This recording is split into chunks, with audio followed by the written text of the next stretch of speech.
ini itu ternyata pada saat kita melakukan kunjungan sudah banyak nasabah-nasabah kita dari PNM Mekar sendiri yang pendapatannya itu sudah meningkat, bahkan bisa lebih besar daripada pendapatan suami, dan otomatis dengan seperti ini kita bisa memutus rantai kemiskinan memang yang cukup besar itu di Maluku. Halo Sobat KPPN Masohi. Nah, di episode pertama di podcast KPPN Masohi ini kita akan membicarakan tentang UMI. Nah, pada kesempatan kali ini kita sudah kehadiran narasumber yang luar biasa, yaitu Bapak Ridul dari PNM Ambon. Selamat pagi Pak Ridul. Pagi. Ya. Nah, jadi kita langsung aja Pak. Sebenarnya UMI itu apa sih Pak? Atau siapa sih Pak UMI itu? Apakah Umi Jubaidah penyakitnya yang terakhir, Olga, atau Umi Kalsum penguasa Depok ya? Anak saya mah benar-benar cantik, badan juga bagus. Silakan Pak dijelaskan Pak. Jadi kalau UMI sendiri itu kan adalah program pemerintah Pak yang menyediakan fasilitas pembiayaan kepada pengusaha ultramikro yang unbankable. Maksudnya unbankable di sini belum mempunyai sertifikat, ya kan, baik sertifikat rumah tangga, ya kan, sertifikat halal, izin-izin usaha yang lain, ya kan. Terus usaha UMI ini relatif mudah berubah, ya kan, artinya mudah berubah, relatif mudah berubah. Usahanya mungkin hari ini bisa saja gorengan, ya kan, mungkin bisa saja di bulan depannya usahanya berubah menjadi kelontong, ya kan, dan memang relatif masyarakatnya belum melek dengan pembiayaan Pak, ya kan. Tujuannya juga pembiayaan UMI ini kita kelola ya memang untuk menjaga usaha mikro tetap stabil, ya kan, tetap berjalan dengan baik, bisa menaikkan usahanya, naik level, dan harapannya dengan pembiayaan ultra mikro ini menjaga pengusaha mikro tetap stabil, ya kan, dan bisa mendapatkan pembiayaan yang lebih besar untuk kedepannya, seperti itu Pak. Tadi kan jelaskan nih usahanya ada berbagai macam. Sebenarnya batasannya itu usaha apa saja Pak yang bisa untuk menerima UMI? Disebutkan ada usaha gorengan, apakah cuma usaha itu aja atau ada jenis usaha lain Pak? Kalau di PNM sendiri Pak, mungkin saya jelaskan dulu secara sepintas. Kalau kita mengelola UMI sendiri, itu kan kita dengan pembiayaan dengan PNM Mekar sendiri. Pembiayaan ini pembiayaan berkelompok Pak, pembiayaan berkelompok yang terdiri dari 10 minimal 10 nasabah, ya kan, sampai dengan maksimal 30 nasabah, ya kan. 30 nasabah ini atau 10 nasabah itu minimal itu memiliki jenis usaha yang berbeda Pak, ya kan, tidak mesti gorengan atau kelontong, itu bisa saja mungkin usaha jahit, ya kan, jasa lainnya. Tetapi yang paling penting untuk mendapat pembiayaan UMI ya pasti ada persyaratan yang harus dipenuhi. Yang pertama, kalau untuk UMI sendiri di PNM kita memperlakukan ya berarti mungkin tidak sedang mendapatkan pembiayaan itu dari tempat lain. Seperti itu Pak. Jadi memang ada kriteria, tapi kalau jenis usaha itu sangat banyak, bahkan kayak kopra, ya kan, dan di Maluku ini kan, ya apalagi khususnya di Maluku Tengah itu kan banyak didominasi dengan perdagangan, dengan usaha perkebunan, dan sebagian itu perikanan. Jadi bisa selalu dimonitor ya Pak, seseorang itu masih punya pinjaman di tempat lain gitu atau di mana gitu. Iya, untuk UMI sendiri seperti itu Pak, karena memang kan ada ketentuan-ketentuan yang harus kita penuhi. Jadi memang pada saat kita ada dipercayakan oleh pemerintah untuk menyalurkan program UMI, ya berarti ada memang aturan-aturan yang harus kita jaga. Bapak ini kan dari PNM dari cabang Ambon ya Pak ya. Iya. Sebenarnya di dalam program UMI ini sendiri perannya dari PNM itu apa Pak? Jadi kalau bicara peranan dari PNM, kita sangat berbeda Pak dengan pembiayaan dari penerima UMI atau mungkin pembiayaan lain. Pertama, salah satu keunikan dari PNM sendiri, kita menjalankan pembiayaan ini kepada masyarakat prasejahtera. Ini masyarakat yang tidak tersentuh oleh pembiayaan, ya kan, yang unbankable, ya kan, belum memiliki jaminan sama sekali. Dan kita memberikan salah satu keunikan atau kelebihan dari PNM sendiri, kita memberikan fasilitas pembiayaan, ya kan, kepada nasabah dengan tanpa adanya jaminan, ya kan, tanpa adanya jaminan. Pelatihan dan pendampingan itu dilakukan Pak, dikelola dengan baik oleh PNM. Bahkan kita sudah membentuk beberapa pelatihan dengan membentuk klasterisasi. Artinya kita mengkelompokkan usaha-usaha yang sejenis, kita melakukan pembelajaran, ya kan, kita klasifikasikan. Jadi tidak semua nasabah itu kan memiliki usaha yang sama, tantangannya berbeda, ya kan. Terus masalahnya yang berbeda. Nah itu mungkin salah satu beberapa hal yang menjadi keunikan dari PNM sendiri. Kita memberikan pembiayaan itu secara berkelanjutan, kita memberikan pembiayaannya tanpa jaminan, dan itu mungkin tidak dimiliki oleh pembiayaan yang lain Pak. Dan memang untuk UMI sendiri sasarannya kita itu masyarakat prasejahtera Pak, seperti itu. Oh iya, baik. Jadi tadi dijelaskan juga Pak, pembiayaan ya. Ini untuk UMI sendiri plafonnya itu berapa Pak? Untuk UMI sendiri saat ini kalau kita berbicara di Maluku Tengah, kita kan tadi berbicara PNM ini pembiayaan secara berkelanjutan Pak. Iya. Jadi pertama kita memberikan pembiayaan pelapor antara 3 juta, ya kan. Setelah ini 3 juta jangka waktunya ada yang surat mingguan Pak, ada yang surat mingguan, ada yang suratnya 2 mingguan. Tapi untuk 3 juta sendiri angsurannya mingguan, ya kan. Setelah 3 juta bisa diambil 6 bulan atau 1 tahun. Setelah mendapatkan pembiayaan 3 juta, ya kan, bisa naik menjadi 4 juta, naik menjadi 5 juta, dan sekarang pembiayaan UMI untuk di Maluku sendiri itu kita masih berada di bawah plafon pembiayaan 10 juta. Tapi kedepannya tidak menutup kemungkinan itu kita akan upgrade itu bisa lebih besar daripada plafon 10 juta, karena kita tahu UMI sendiri mungkin aturan pemerintah yang terbaru itu bisa di bawah 25 juta masih mendapat kategori pemberian fasilitas dari UMI, seperti itu. Jadi untuk sampai saat ini masih di Bawah, 10 juta ya. masih di bawah 10 juta. Itu pemirsa semua, kalau masih ada minat, masih ada 10 juta yang bisa diberikan ya dari PNM Ambon ini. Selanjutnya Pak, tadi juga dijelaskan ada pembimbingan berkelanjutan. Nah itu Pak, sejauh apa sih pembimbingan yang diberikan? Apakah itu ada juga monitoring per bulannya atau monitoring per periode, apa itu Pak, untuk melihat nih Pak progres dari per debitur ini seperti apa gitu Pak? Baik. Jadi kalau di PNM sendiri pelatihannya itu kita kelola dengan baik Pak. Artinya ada divisi sendiri, ya kan, ada divisi pengembangan kapasitas usaha yang memang divisi ini Pak tidak ditugaskan dengan target bisnis, ya kan. Artinya target bisnis yang saya katakan ini tidak mencari nasabah dan lain-lain, tapi memang difokuskan untuk membina nasabah itu untuk usahanya bisa sustain dan bisa naik kelas. Contohnya pelatihan yang sudah sering kita lakukan, kita melatih nasabah bagaimana caranya melakukan pembukuan secara sederhana, karena banyak pelaku UMI itu tidak aware Pak, tidak aware dengan pembukuan. Jadi ya tidak akan mengetahui berapa penjualan hari ini, berapa pemasukan hari ini. Itu kita mulai ajarkan dari yang sederhana, pembukuan sederhana. Setelah itu kita ajarkan bagaimana caranya PKG, ya kan, salah satu model pelatihan PKG, bagaimana caranya. Kita juga biasanya dalam kegiatan-kegiatan itu kita menggandeng instansi-instansi lain, ya kan, ataupun pemerintah baik dari dinas-dinas. Kayak kalau kita di PKG biasanya kita mengundang Disperindak Pak, Disperindak baik kabupaten atau kota atau mungkin Disperindak provinsi. Jadi kita mengedukasi ke nasabah dengan jualan yang sama, contoh kayak keripik dengan model tampilan yang polos mungkin hanya laku 3.000 sampai dengan 5.000, tapi kalau sudah dikemas dengan baik, ada merek dagang, ya kan, ada logo, mungkin logo halal, ya kan, ada isi-isi yang dilengkapi, jadi itu mungkin harga pada saat belum mendapatkan pelatihan mungkin harganya masih 3.000 Pak sampai dengan 5.000. Pada saat sudah mendapatkan pelatihan itu mungkin harganya bisa jadi 7.000 atau bisa jadi 10.000.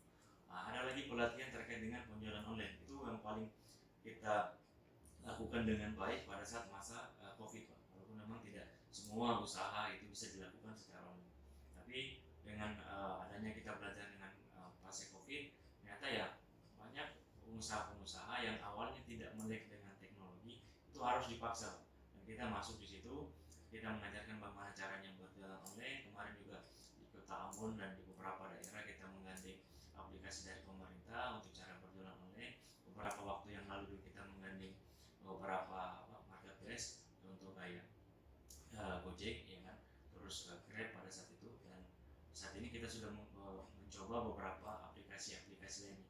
Jadi itu untuk memudahkan nasabah untuk berjualan seperti itu. Walaupun memang tantangannya kita di Maluku ini cukup berat karena banyak pelaku-pelaku usaha yang kurang melek dengan teknologi, yang kadang juga agak repot, ya kan, agak tidak mau ribet dengan proses penjualan secara transparan, ya kan. Mereka biasa lebih senang dengan yang tunai, karakter ultra mikro itu seperti itu.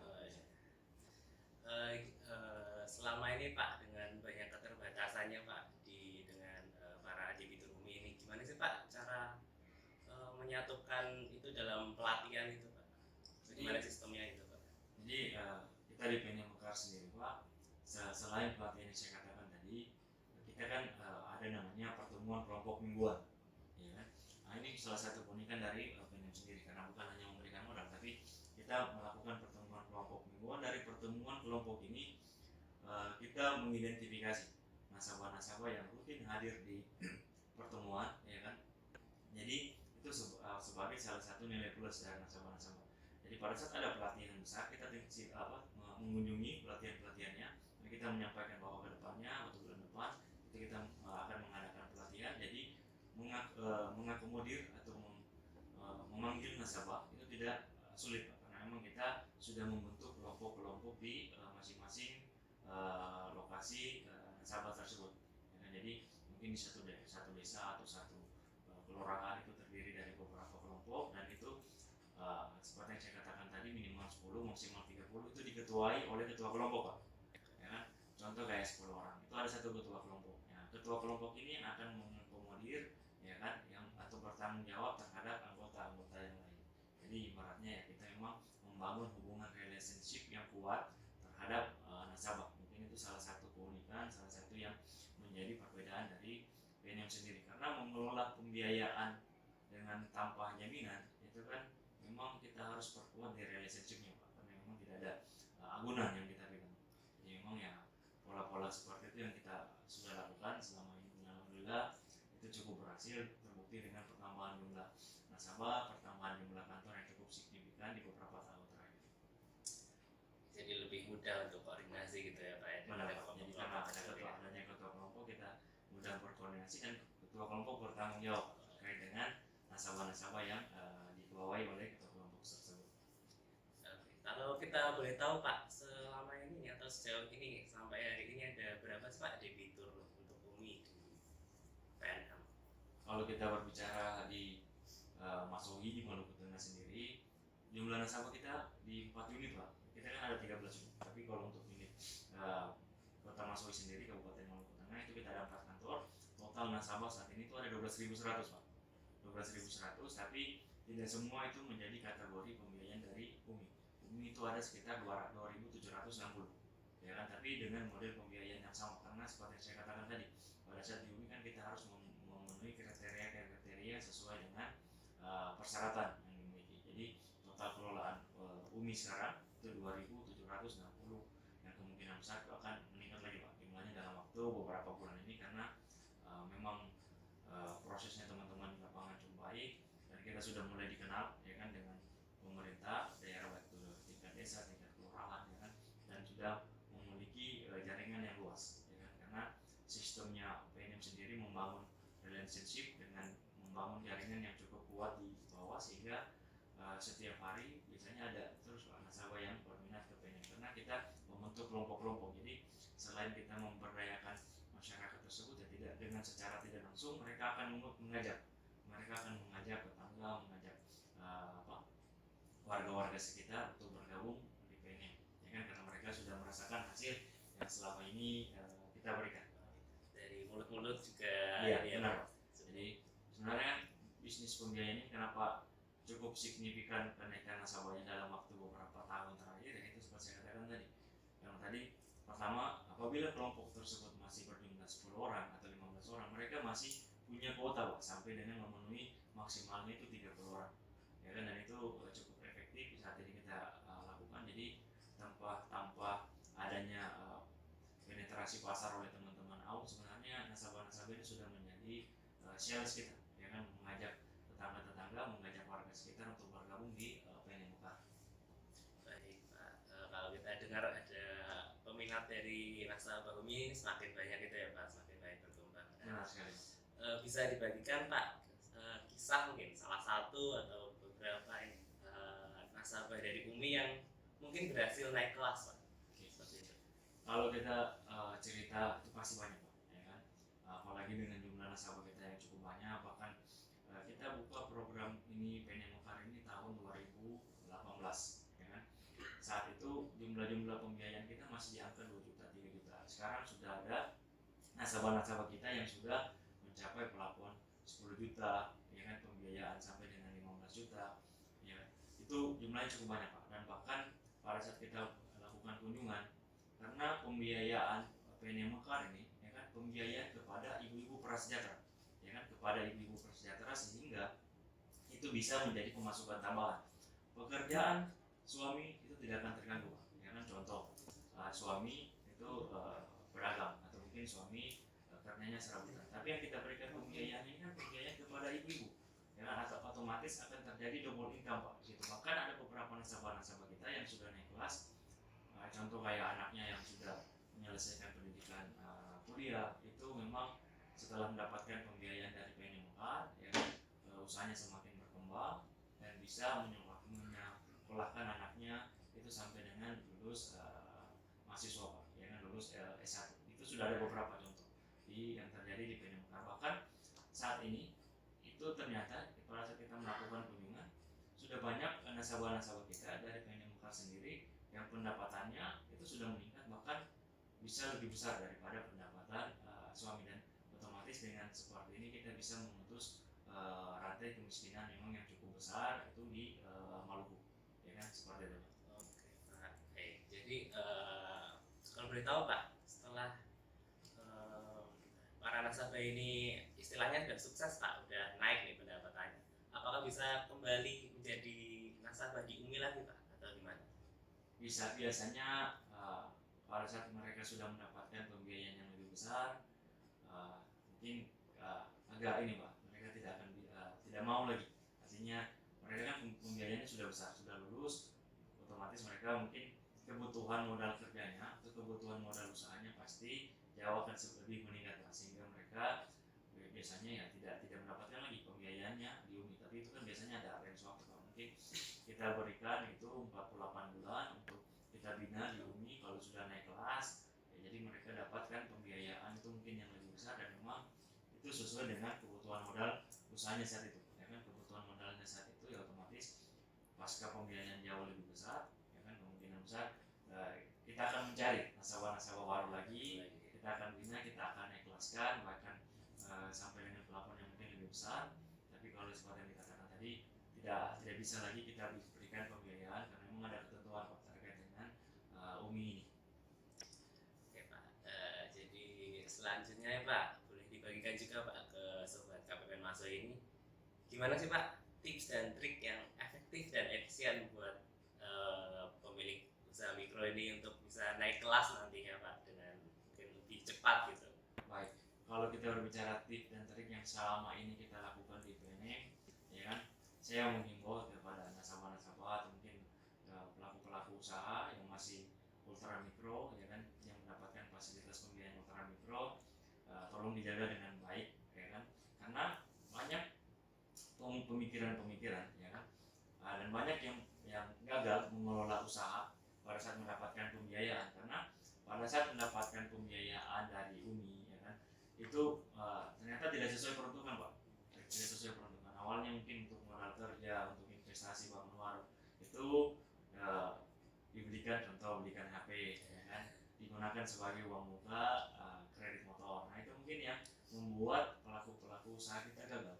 Nah, jadi saran yang saya untuk pelaku-pelaku usaha, jadi pada saat mendapatkan pembiayaan itu digunakan sebaik-baiknya untuk modal usaha, ya kan, untuk investasi di tempat usaha, dan memang itu digunakan untuk kegiatan-kegiatan yang menunjang usaha. Pada saat sudah profit, pada saat sudah mulai laba, nah baru laba dari pendapatan tersebut baru mungkin bisa beli handphone untuk kemudian berjualan secara online atau menambah kendaraan untuk mungkin berjualan secara keliling. Jadi memang murni harus digunakan tepat sasaran untuk usaha. Setelah usahanya berjalan dengan baik, sudah mulai settle, ya kan, sudah mulai sustain, itu mungkin pendapatannya baru bisa digunakan untuk keperluan konsumtif lainnya. Seperti itu Mas. Oke, jadi ini ya para nasabah UMI, kalau udah dapat pembiayaan jangan buat self billing dulu ya.